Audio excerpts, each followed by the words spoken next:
Hey YouTube, Motor Racing Network, Steve Post here with another great Diecast review show. We are having so much fun this year talking Diecast and talking about NASCAR 2016. What a great year it's been so far. 2 races in, 2 thrillers along the way. This past week, it was Atlanta Motor Speedway for the half-miler there, and Jimmie Johnson scoring his 5th win at Atlanta Motor Speedway. It was his 2nd consecutive win at the Speedway, and it's the 76th career win for Jimmie Johnson, tying him with the great Dale Earnhardt, 7th on the all-time list. So there's been a lot of talk this week about comparing Dale Earnhardt and Jimmie Johnson. Not much comparison because they come from different eras and 2 drastically different styles.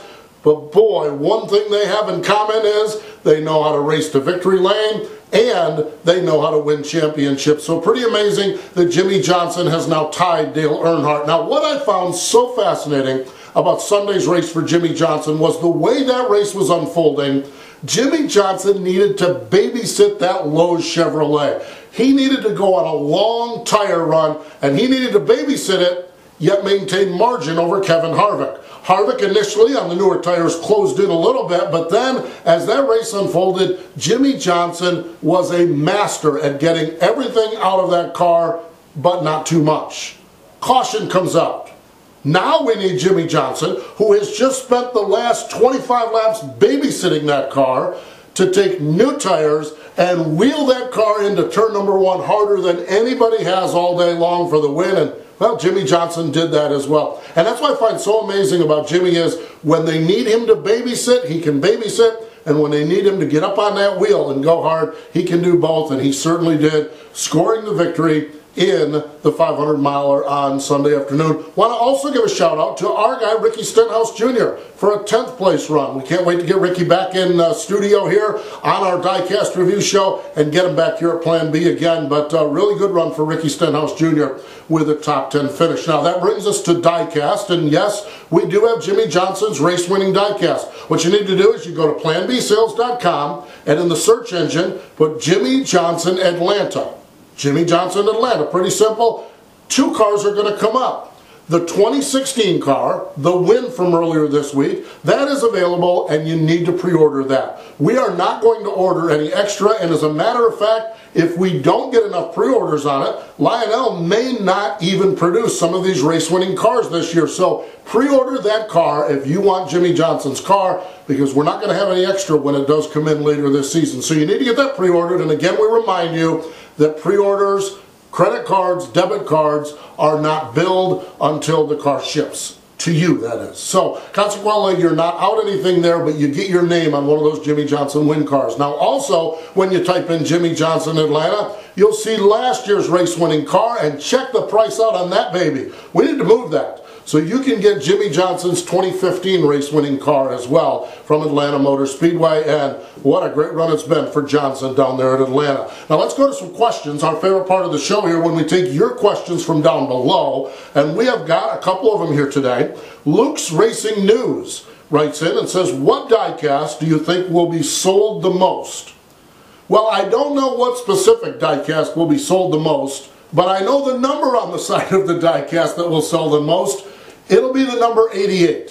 Whatever car Dale Earnhardt Jr. has sells the most. Last year, the top 10 diecast for Lionel, 5 of them were Dale Earnhardt Jr., 4 were Jeff Gordon on his retirement tour, and 1 was Chase Elliott. We don't have Gordon's retirement tour, so I can suspect that the 88 cars are going to be selling really, really well. Just not sure which one is going to be the best seller, but it will have an 88 on the side. Smoke Productions writes in with, do you think Stewart-Haas Racing made a smart move by switching to Ford in 2017? Well, they shocked us, that's for sure. I don't know if I remember an announcement this big in the sport that was kept that quiet. Absolutely amazing how they kept it quiet, and they did a really good job to Tony Stewart's group. Okay, now is it a good move for them?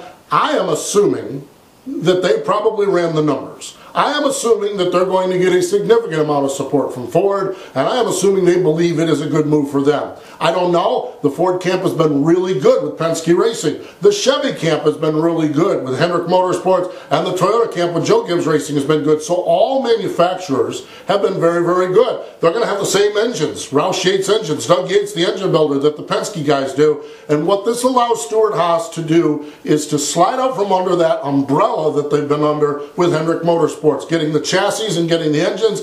Stewart-Haas is going to build their own chassis next year. I know they've wanted to do that, and so it's going to be interesting to see. My opinion on it, they will be just fine. Gene Haas, Tony Stewart, Greg Zipadelli, everyone there know what they're doing, and I am sure this move was very well thought out, and I'm sure this move is for one reason and one reason only, to increase performance of those race cars, and they believe it's going to happen. Final question we have is from Racing Josh. Easy for me to see that? Racing Josh. There we go.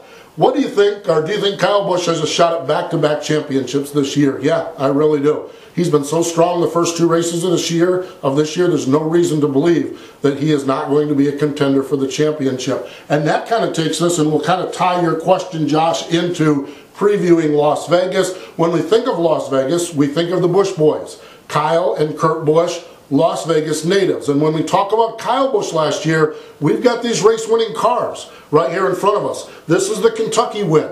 This is the Loudon, New Hampshire win back from the summertime. And this is the Brickyard win from the race in August there. Remember this run that Kyle Busch went on to get himself not only locked into the chase with a win, but to get to the top 30 in points. There is nothing in my mind that makes me believe that Kyle Busch cannot get on a run like this at any point in the season and go win 3 or 4 races.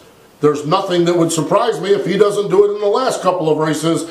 And to answer your question, Josh, win the championship. So, yeah, your question is, can Kyle do it? Yes, absolutely. Kyle really has his act together. He's driving the wheels off the race car, and that Gibbs team really does as well. So we have this historic diecast from last year, these race winners from Kyle Busch. And if you're a Kyle Busch fan and you want some of his older diecast, again, go to that search engine at Plan B Sales and type in Kyle Busch, and we can get you Kyle Busch diecast that we have in stock. How about his brother Kurt? This was the car that they ran. Remember Darlington last year when we did all the throwback schemes? This is the old Gene Haas CNC scheme that they raced years ago and that Kurt raced at Darlington earlier this year. This is another car that we have in stock right now, and if you're a Kurt Busch fan, you need to have that Haas CNC car into your collection. We have all of the Kurt Busch diecast, whether it's the older stuff available, and we also have pre-orders for his 2016 stuff. So again, back to the pre-orders.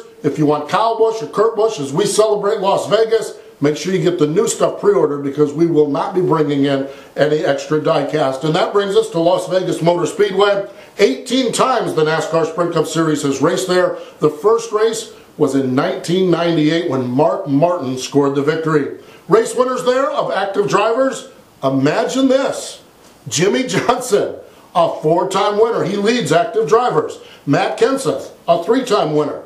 Carl Edwards is a 2-time winner at Las Vegas. And lone race winners, Kevin Harvick, Kyle Busch, and Brad Keselowski. Couple of notes as we go into this race weekend in Las Vegas. 4 teams tested there in January. Those teams, Jimmy Johnson, Kurt Busch, Brad Keselowski, and Matt Kenseth. They did the Goodyear tire test back in January, and all the teams get to roll into Las Vegas a day early. They roll in there Thursday for a full-blown test day as we continue to refine this low-down force package on the intermediate tracks, and Thursday is a big test day of this weekend. So there you have the Las Vegas preview as we get set to go. Our question will always be on Twitter, who's going to win the race? We ask that every week, so follow along on Twitter at Plan B Sales. Type in your questions down below, and for all the latest diecast needs that you might have, go to planbsales.com and order it up. Remember, pre-order on the new stuff, and spend a little time going back through some of our older stuff. Great prices on some items there from years gone by, and you might be able to find a real deal along the way. Again, that website is planbsales.com.